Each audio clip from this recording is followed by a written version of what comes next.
مالدار کر دے گا. اس کا مطلب ہے کہ دولت اور امیری کا تعلق اللہ کی چاہت سے زیادہ ہے, شادی بیاہ سے نہیں ہے. تو اگر تم نکاح نہیں کرو گے, عین ممکن ہے اللہ اس سے بھی زیادہ غریب کر دے, اس سے بھی زیادہ غریب. اور نکاح کرنے کے بعد بھی اگر غریب کر رہا ہے تو چاہتا تو اللہ تو امیر کرنا تھا, کیونکہ اللہ نے وعدہ امیری کا کیا ہے. لیکن اگر غریب کر رہا ہے, اس میں کوئی مصلحت ہے.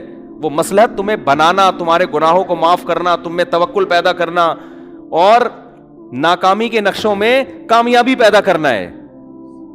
دیکھو اس کی سادہ سی مثال میں آپ کو بتاؤں, قرآن میں اس کی بہت مثال ہے اس فلسفے کو سمجھانے, کیونکہ ایمان سے اس کا تعلق ہے. جب ایمان نہیں ہے تو یہ چیزیں سمجھ میں نہیں آئیں گی.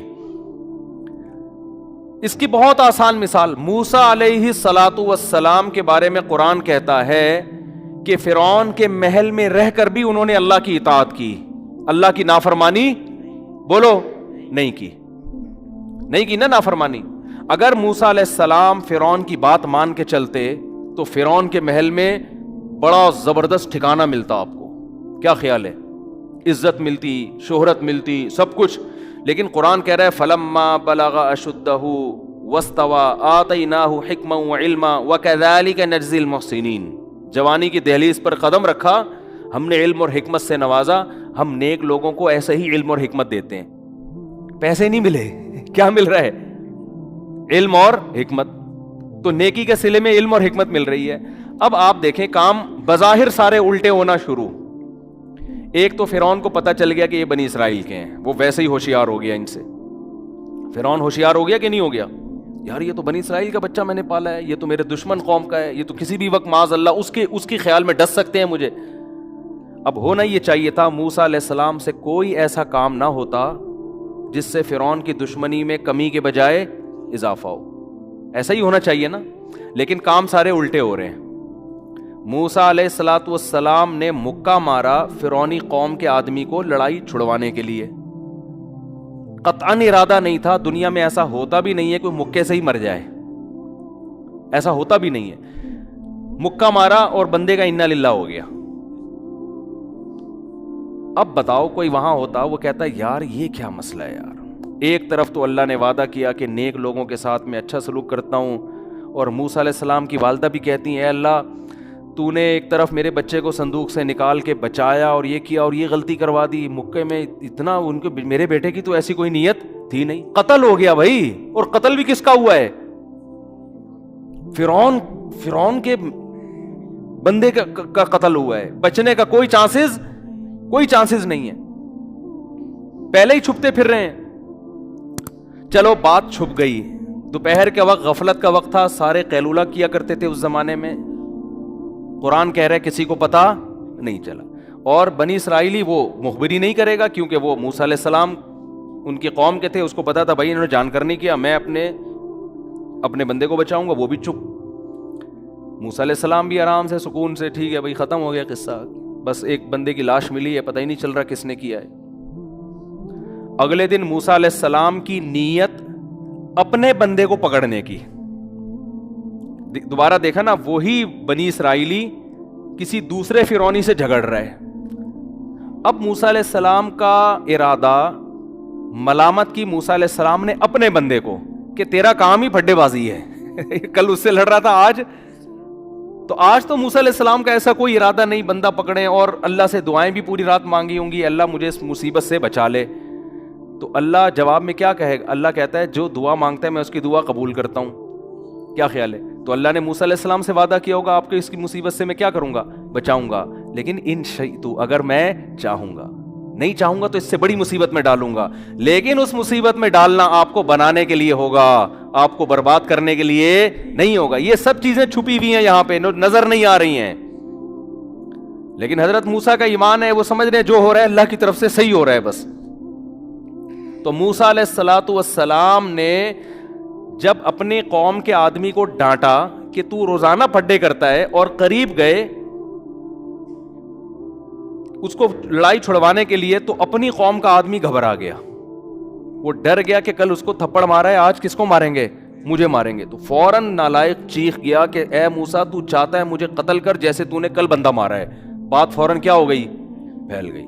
اب بتاؤ یہ حالات سدھر رہے ہیں بگڑ رہے ہیں؟ بگڑ رہے ہیں نا حالات, الٹی کہانی چل رہی ہے. اور پھر بالآخر مخبری ہو گئی. پھر موسیٰ علیہ السلام نے اللہ سے بڑی دعائیں مانگی ہوں گی. شکر ہے کوئی تعویذ والے کے پاس نہیں گئے, کوئی روحانی علاج والے کے پاس نہیں گئے. یار میرے تو سارے کام الٹے ہی ہو رہے ہیں, سارے کام ہی الٹے ہو رہے ہیں میرے. پہلا کام کہاں سے الٹا ہونا شروع ہوا؟ صندوق میں حضرت موسیٰ کی ماں نے اللہ کے حکم سے اپنے بیٹے کو ڈالا, فرعون سے بچانے کے لیے, نہ کہ فرعون کے پاس پہنچانے کے لیے. پہلا کام الٹا یہاں سے شروع ہوا کہ وہ صندوق کھولا ہی فرعون نے. ہے بھائی سوچو نا, اے اللہ تو کہہ رہا تھا میں تیرے بچے کو بچاؤں گا, اس سے اچھا تو میں بچا لیتی. ہے بھائی, اس سے اچھا تو میں لے کے بھاگ جاتی کہیں. تو نے کہا اس کو صندوق میں ڈال دو, دریا کے حوالے کر دو. ولا تخافی ولا تحزنی انا رادوہ الیک وجاعلوہ من المرسلین. ہم اس کو تیری گود میں پہنچا کے چھوڑیں گے اور ہم اس کو پیغمبر بنا کے چھوڑیں گے. یہ جاعلوہ کا مطلب بنائیں گے نہیں, بنا کے چھوڑیں گے, یہ الفاظ ہیں. لیکن کیسے بنائیں گے؟ جیسے ہم چاہیں گے. آپ کے حساب سے نہیں بنیں گے یہ پیغمبر. آپ کا ماں کی تو یہ خواہش ہے یہ جائیں اور اگلے اسٹیشن سے واپس میری گود میں آ جائیں دوبارہ, ٹھیک ہے نا. جیسے ہم چاہتے ہیں کہ قرآن کہہ رہے ہیں نا نکاح کرو اللہ غنی کرے گا, تو بندہ کہتا ہے ادھر میں نے شادی کی, ادھر میرے اکاؤنٹ میں 25 لاکھ روپے کوئی فوراً ڈال کے چلا جائے, نکاح کرتے یہ ہو جائے. ایسے نہیں ہوگا, ہوگا ویسے جیسے اللہ چاہے. بس آپ نے اللہ پہ توکل کرنا ہے. بھائی میں نے اللہ کی مرضی, آپ نے حمل نہیں گرانا, کوئی بات نہیں, میرے پاس کھانے کو روٹی نہیں ہے, کوئی بات نہیں, لیکن اب میں بھی تو زندہ ہوں نا, تو وہ میرے بچے کو بھی اللہ زندہ رکھے گا, کرے گا. وہ کیسے کرے گا یہ اس کا مسئلہ ہے. مجھے اس بیس پہ حمل روکنے کی اجازت نہیں ہے. یہ اسلام کی تعلیمات ہیں, بس صبر کرنا ہے, کوئی بات نہیں.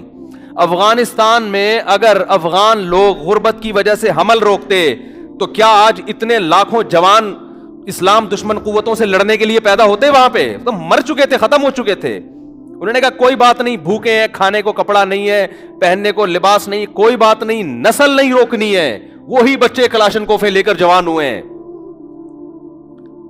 اور وہی پھر اپنے باپ کی معیشت میں ترقی کا ذریعہ بن رہے ہیں. اس میں توکل فرض ہے آپ پر. تو خیر موسیٰ علیہ الصلاۃ والسلام, پہلا کام الٹا کیا ہوا کہ موسیٰ علیہ السلام کی ماں کہہ سکتی تھی اللہ تو نے تو کہا تھا کہ میں بچاؤں گا, یہ بچانا ہے, ادھر پہنچا دیا. یہ تو فرعون کا ارادہ تھا قتل کرنے کا, وہ تو بچ گیا اتفاق سے, ٹھیک ہے نا. اور اب جب اس محل میں پل کے جوان ہو گیا تو اب بندہ مر گیا, یہ دوسری غلطی. چلو مر گیا, چھپی رہتی نا بات, لوگوں کو تو پتا نہیں تھا. اے اللہ تو اس بنی اسرائیلی کا منہ کسی طرح بند کروا دیتا کہ وہ نہ بولتا, اس نے بول دیا اور بات دنیا میں پھیل گئی. یہ تیسرا کام الٹا ہو رہا ہے. حضرت موسیٰ کی ماں نے ایک دن بھی اللہ سے شکایت نہیں کی. کیوں بھائی؟ کامیاب اللہ کرے گا لیکن ہمارے طریقے سے نہیں. اللہ کا بھی ایک اخپل طریقہ ہے, سمجھ رہے ہو؟ اللہ اخپل طریقے سے چلے گا. اللہ آپ کے طریقے سے, آپ چاہتے ہو میرے حساب سے ہو, نہیں بھائی اللہ پہ توکل, اللہ پہ اعتماد, جیسے جیسے کہہ رہا ہے کرتے چلے جاؤ, اپنی ذمہ داریاں پوری کرو, باقی اللہ پہ اعتماد کرو. ناکامی میں بھی کامیابی اور کامیابی میں تو ویسے ہی کامیابی. ہم چاہتے ہیں اللہ کو اپنے حساب سے چلانا شروع کر دیں, پھر ٹینشن میں آتے ہیں میری وہاں شادی ہو کیوں نہیں رہی. اللہ نے جب وعدہ کیا ہے کہ تم نکاح کی کوشش کرو گے تو ہو جائے, وہاں ابے بھائی تو اللہ کے حساب سے چلے گا نا, جہاں وہ چاہے گا وہاں ہوگی نا تیری. اور میں اتنا پیسہ آ کیوں نہیں رہا میرے پاس, کیوں نہیں آ رہا؟ اللہ نے رزق کا وعدہ کر لیا ہے, اب وہ جیسے چاہے گا تمہیں دے گا. اگر وہ بھوکا مارنا چاہے گا تو اس میں اس کی کوئی مصلحت ہے, اس کی تقدیر سے آگے نکلنے کی کوشش نہ. تم اسباب پورے اختیار کرو, لیکن اللہ کی عادت یہی ہے کہ وہ مارتا ہے نہیں. چند واقعات ایسے ہو جاتے ہیں تاکہ لوگوں کی آزمائش ہو. علامہ آلوسی رحمۃ اللہ علیہ نے یہ جو آیت ہے نا, ان یکونوا فقراء یغنیہم اللہ من فضلہ, اگر فقیر ہو گئے نکاح کرو اللہ غنی کر دے گا, اس آیت کے تحت لکھا ہے کہ اس کا مطلب ہے اللہ اگر چاہے گا, نہیں چاہے گا تو غنی نہیں ہوگے. لیکن انہوں نے کہا کہ مشاہدہ یہ ہے کہ اللہ اکثر چاہتا ہی ہے, ہوتا ایسا ہی ہے. کہیں کہیں اللہ اپنی قدرت دکھانے کے لیے تاکہ غیب پر لوگوں کو یقین رہے, کہیں کہیں ایسا کرتا ہے کہ اللہ امیر نہیں کرتا, لیکن اکثر ایسا ہوتا ہے. تو جہاں بھی قرآن میں اس طرح کی آیتیں ہیں نا, ان میں اکثر ایسا ہی ہوتا ہے. جیسے اللہ کہتا ہے میں اس کا وعدہ کیا ہے, تو بھوک سے مرنے والے دنیا میں بہت کم ہیں. اکثر اسباب مال کے بالکل بھی نہیں ہوتے, لیکن پراٹھے پھوڑ رہے ہوتے ہیں بیٹھ کے وہ. تو اللہ اپنا وعدہ پورا کرتا ہے اس طریقے سے. اور میں نے دیکھا ہے غریب لوگ ہیں, خاندان ہیں, وہ کھا رہے ہیں سب, کہیں نہ کہیں سے انتظام اللہ تعالیٰ کر دیتے ہیں ان کے لیے. ایسی ایسی جگہ سے رزق آتا ہے, انسان حیران ہوتا ہے. وَيَرْزُقُهُ مِنْ حَيْثُ لَا يَحْتَسِبُ, قرآن کہتا ہے وہاں سے دوں گا جہاں سے گمان نہیں ہوگا. اور ہم چاہ رہے ہیں یہاں سے روزی ملے, نہ جہاں سے میں چاہوں گا وہاں سے دوں گا. اور ویسے بھی ہماری جو بنیادی ضرورت ہے وہ بھی میں بتاتا ہوں ہے کیا. تو موسیٰ علیہ الصلوۃ والسلام سے قتل ہو گیا, یہ الٹا کام ہو گیا. پھر اگلے دن بات پھیل گئی, یہ غلط ہو گیا. پھر فرعون نے قتل کا فیصلہ کر دیا. یہ سارے کام کیا ہو رہے ہیں؟ موسیٰ علیہ السلام کہہ سکتے ہیں میں تو دعائیں مانگ رہا ہوں, اللہ تو بات بھی لیک آؤٹ ہو رہی ہے اور میرے قتل کے فیصلے بھی ہو رہے ہیں, تو میری تو دعائیں قبول نہیں ہو رہی, کسی نے کچھ کر دیا یقیناً. یہ تو پکا ہماری لگتا ہے وہ دن خالہ آئی تھی گھر میں, وہ ایسے دیکھ کے گئی تھی, ان کا مسئلہ ہے, وہ کچھ تکیے کے نیچے رکھا تھا انہوں نے, مجھے لگ رہا ہے یہ سارا وہاں سے سیٹ اپ خراب ہو رہا ہے. کچھ بھی نہیں, وہ کہہ رہے ہیں بھائی جو اللہ کا کام ہے وہ اللہ کرے گا, جو میرا کام ہے میرا کام ہے بھائی اس سے بچو اس مصیبت سے. تو اب میں موسٹ وانٹیڈ بن گیا ہوں, مجھے یہاں سے جانا پڑے گا, نکلو یہاں سے. ابھی نبوت نہیں ملی تو وہاں سے نکل گئے. اب کہاں جائیں پتہ ہی نہیں چل رہا, مدین کی طرف چلے گئے. اتنا لمبا سفر, لیکن اور زندگی کا اس کے علاوہ اور کوئی سبب نہیں ہے, ورنہ تو یقیناً قتل کیے جائیں گے. تو اب جیسے تیسے بھائی جاؤ رسک لو. مدین پہنچے ہیں. اب کل ایک وہاں مکہ مکرمہ سے تبلیغی جماعت میں ایک بڑے عالم آئے, بڑی زبردست بات کی انہوں نے بیان میں. مکہ سعودی ہیں, وہ 40 سال سے تبلیغ میں لگے ہوئے ہیں.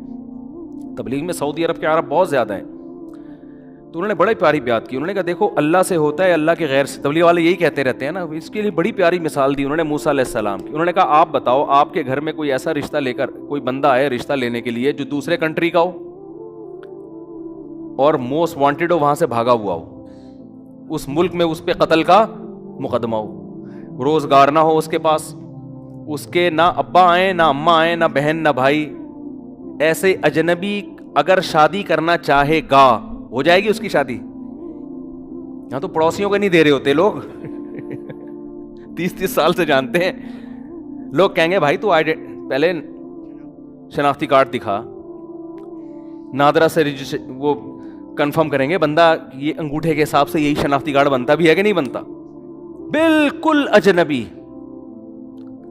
لیکن موسیٰ علیہ السلام, ہر انسان کی ضرورت ہے بھائی, نکاح تو ہر آدمی کی ضرورت ہے نا, ورنہ برائیوں کی طرف جائے گا وہ. تو موسیٰ علیہ السلام کی بھی ضرورت, اور موسیٰ علیہ السلام کتنی ٹینشن میں کہ یار میرا تو یہاں کوئی انتظام ہو ہی نہیں سکتا. لیکن جو کام ان کے کرنے کا ہے اس میں کوتاہی نہیں کر رہے, جو اللہ کے کرنے کا ہے وہ کس پہ چھوڑا ہوا ہے؟ اللہ پہ. ان کے کرنے کا کام تھا بھائی خدمت کر لو. فی الحال خدمت کی 2 لڑکیوں کی, انہوں نے ابا کو جا کے بتایا, ابا نے گھر بلا لیا. ایسا انتظام ہوا ہے کہ کہہ رہے ہیں ان 2 بیٹیوں میں سے جس سے چاہتے ہو آپ کا نکاح کرتا ہوں میں. اريد ان انكحك احدى ابنتي هاتين, ان 2 میں سے اشارہ کر کے کہا جس سے بولو گے آپ کا نکاح کرا دوں گا. تو یہ صاف اس بات کی علامت ہے کہ اللہ کچھ کرنے میں گراؤنڈ ریئلٹی کا محتاج نہیں ہے, زمینی اسباب کا محتاج نہیں ہے. جہاں اللہ آرڈر دے رہا ہے تو وہاں آپ کو وہ کام کرنا پڑے گا. اس میں آپ یہ نہ دیکھو کہ 3 بچے ہیں تو چوتھا ہو گیا تو کہاں سے کھائے گا, تو 5واں ہو گیا. یہ اللہ کا حکم ہے بھائی, اللہ پہ توکل کرو. وہ چاہے گا آپ کے منہ سے نوالا چھین لے گا, ایک بھی بچہ نہیں ہوگا آپ کا. آپ کما رہے ہوگے, سڑکوں پہ سو رہے ہوگے. وہ نہیں چاہے گا تو آپ کے 25 بچے ہوں گے, سب کو کھلائے گا, وہ کباب پراٹھے کھلائے گا صبح شام. تو یہ چھوڑ دو اللہ پہ. آپ کے کرنے کا کام ہے دعا مانگنا, رزق تلاش کرنا, روزی تلاش کر, اس میں سستی نہ کرو. آپ سمجھ میں نہیں آ رہی بات؟ تو میں بتا رہا تھا مولانا بھی ایسے لبرل بن رہے ہیں, عجیب عجیب سے مولوی مارکیٹ میں آ رہے ہیں, وہی ماحول سے متاثر ہو گئے. وہی بات جو گورا کر رہا ہے, اور پورا خاندانی نظام تباہ کر دیا گورے نے یہ فضول باتیں کر کر کے. اللہ پہ اعتماد توکل تو بالکل مارکیٹ سے شارٹ ہو گیا ہے. اسی وجہ سے دلوں میں سکون کیا کر لیا اللہ نے, چھین لیا. اللہ کہتے ہیں تو اپنے دل کو میرے حوالے نہیں کرتا نا, تو ان اسباب میں الجھاتا ہے, تو اب انہی سے مانگ. پھر جا کے تو سمجھتا ہے کاروبار سے ہی ملے گا, تو اب تو کاروبار کے حوالے ہے. اسی کو خدا بنا لیا نا, وہی دے گا. تو سمجھتا ہے کہ میں نسل روکوں گا تو کم بچے ہوں گے تو خرچہ کم ہوگا, تو پیسے زیادہ بچا لوں گا, تو اب تو انہی کے حوالے ہے. مجھ سے امیدیں بولو نہ لگا. جیسے موسیٰ علیہ السلام کو تو اللہ اپنی نگرانی میں رکھا ہوا ہے نا. اللہ کہہ رہے ہیں جو ہو رہا ہے ہونے دو, بس تم نے جو کام کرنا ہے, جو میں نے ذمہ لگایا وہ کرتے رہو. تو آخر تک اللہ نے ایسا کامیاب کیا کہ شادی بھی ہوئی, بچے بھی ہوئے, اور جو ناممکن کام تھا فرعون کی سلطنت اکھاڑ کے زمین پہ پٹک دی اور موسیٰ بادشاہ بن گئے ہیں بھائی. بنی اسرائیل کی قیادت کس کے ہاتھ میں آ گئی؟ موسیٰ کلیم اللہ کے ہاتھ میں. وجہ کیا ہے؟ جیسے جیسے کہا جا رہا ہے ویسے ویسے. تو آپ بھی اگر سکون چاہتے ہو نا میرے بھائی، جیسے جیسے اللہ کہہ رہے ہیں ویسے ویسے کرتے رہو، ٹینشن نہ لو. بولو جو ہو رہا ہے صحیح ہو رہا ہے. مریم علیہ السلام کو جیسے جیسے اللہ نے کہا ویسے ویسے کر رہی ہیں. کہا بچہ لے کے قوم کے پاس چلی جانا، اشاروں سے کہہ دینا کہ میرا روزہ ہے. خدا نہ خواستہ آج کسی خاتون کی اس آزمائش میں آتی کہتی اللہ میں کیسے کہہ دوں، میں کیسے کہہ دوں کہ وہ بولیں گے آج ہی روزہ رکھنا تھا. وہ اللہ سے بحث کرنا شروع کر دیتی نا. میں کیسے جا کے بولوں گی کہ بھائی میرا آج روزہ ہے، وہ لوگ کہیں گے آج ہی روزہ رکھنا تھا. لیکن مریم علیہ السلام اللہ پہ اعتراض نہیں کر رہی ہیں، جیسے جیسے اللہ کہہ رہے ہیں ویسے ویسے کر رہی ہیں وہ. تو موسیٰ علیہ السلام کا نکاح بھی ہو گیا. پھر اور الٹا کام دیکھو، اب تھوڑی راحت ملی، سکون ملا، 10 سال بکریاں بھی چرا لیں، روزی بھی مل گئی، پیٹ بھی بھر گیا بھائی، اب انتظام ہو گیا سب چیزوں کا. اب واپس جا رہے ہیں کہ بھول بھلائیاں ہو گیا 10 سال پرانا کیس کون جانتا ہے بھائی.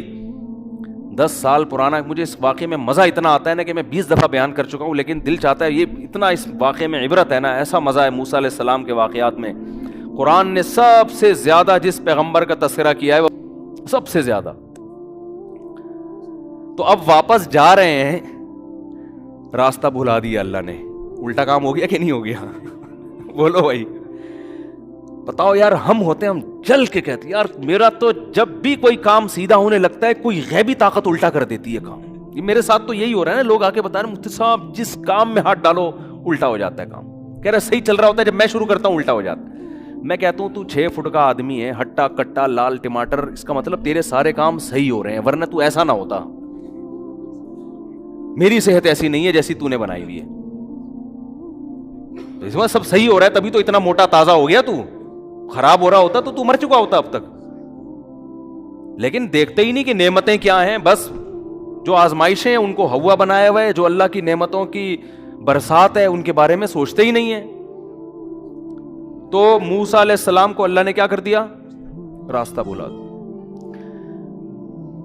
ہم ہوتے ہم کہتے ہیں ابے یار او شٹ، یہ زبان سے گندا سا لفظ نکالتے ہیں.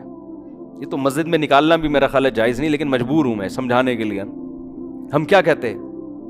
10 سال بعد آدمی اپنی ماں سے ملنے جا رہا ہے اپنی بیوی کو لے کے، تو خوشی خوشی جائے گا نا یار. اب بھول بھلائیاں چپکے سے جائیں گے، کسی گاؤں دیہات میں ہم رہنا شروع کر دیں گے، ہنسی نئی زندگی کا اب ہم آغاز کریں گے، ایک نئی لائف. یہی ہوتا نا. اور سوچتے ہوئے جا رہے ہوتے یار یہاں 10 سال تو بکریاں چرا کے گزار دی، اب ایسا کریں گے وہاں جا کے.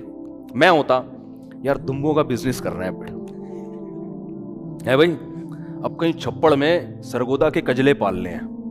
میرے دماغ میں نا کجلا مسلط ہوا ہے. آج بھی میں منڈی گیا، کیونکہ ہمارا ابھی چھوڑو یار پھر اپنے پرسنل قصے لے کے بیٹھ جاتے ہیں. میرا خاندانی دمبا تھا، مارتا بہت تھا، بیچ دیا ہم نے، لیکن اب وہ ویسا مل نہیں رہا ہمیں.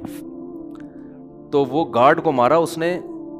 ہمارا جو گارڈ ہے شمس، اس کو سنائی نہیں دے رہا تھا 3-4 دن تک نا. میں بات کرتا ادھر سے بات کرو تو جواب دے گا، ادھر اس طرف سے بات کرو تو جواب ہی نہیں دے گا. تو کہنے لگا دمبے نے مارا ہے. بہت ٹارزن بن گیا تھا، پھر ہم نے بیچ دیا اس کو. لیکن اب اس ٹائپ کا مل نہیں رہا. تو شیخ چلی کی طرح نا ہم سوچ رہے ہوتے. شیخ چلی نا سر پہ انڈے رکھ کے جا رہا تھا، تو اس کے جو سیٹھ نے اس کو سر پہ انڈے رکھوائے. پہلے دیسی انڈے ہوتے تھے، ان سے چوزے بھی نکلتے تھے. تو شیخ چلی نے سوچا ابے اگر تو یہ انڈے لے کے بھاگ جا تھوڑی دیر کے لیے، فرض کر تو انڈے لے کے نکل لے یہاں سے، یہ 100 انڈے ہیں، بھاگ کے نا کہیں چھپ جانا، ان 100 انڈوں پہ مرغی بٹھانا، مختلف مرغیاں، 100 چوزے نکلیں گے. پھر کچھ نر ہوں گے کچھ مادہ ہوں گے. تھوڑے بڑے ہو جائیں گے تو مرغے بیچ دوں گا، مرغیاں رکھوں گا، پھر بریڈنگ ہوگی اس سے، پھر اتنے انڈے، پھر اتنے انڈے، کیلکولیشن کرتے کرتے پھر ایک دن آئے گا میرا پورا پولٹری فارم ہوگا. پھر میں مرغیوں کا بزنس سوچتا ہوا جا رہا ہے نا. پھر میرا بزنس پھر ہوتے ہوتے ایک دن آئے گا پیسوں کی ریل پہ. پھر میں کسی خاندانی اچھی مالدار لڑکی سے شادی کروں گا، پھر میرے بچے ہوں گے، پھر میرا بنگلہ ہوگا. پھر بچے ایک دن آئیں گے ابو پیسے، میں کہوں گا چلو بھاگو یہاں سے. جیسے یوں کیا تو انڈے کا ٹکڑا نیچے. تو سیٹھ نے کہا کہ نالائق، اگر تیرا پاؤں کہیں ٹھوکر لگی ہوتی اس پہ انڈے گرے ہوتے تو میں کہتا غلطی، تو نے تو خود یوں کر کے گرایا ہے. پیسے نکال. وہ کہتا تو اپنے انڈوں کو سوچ رہا ہے, میرا پورا خاندان تباہ ہو گیا. تجھے فکر ہے کمبخت اپنے 100 انڈوں کی, میرا پورا خاندان تباہ برباد ہو گیا, تو انڈوں کو رو رہا ہے. تو یہی چل رہا ہے مارکیٹ میں. شیخ چلی کے منصوبے نہ بناؤ بھائی, جو اللہ جو جیسے جیسے اللہ کہہ رہا ہے کرتے چلے جاؤ. بزنس بھی کرو, یہ بہت زیادہ سوچنے کی ضرورت نہیں ہے, ملے گا اتنا جتنا اللہ چاہے گا, ورنہ ایسا نہ ہو کہ پورا کنبہ ہی تباہ ہو جائے آپ کا.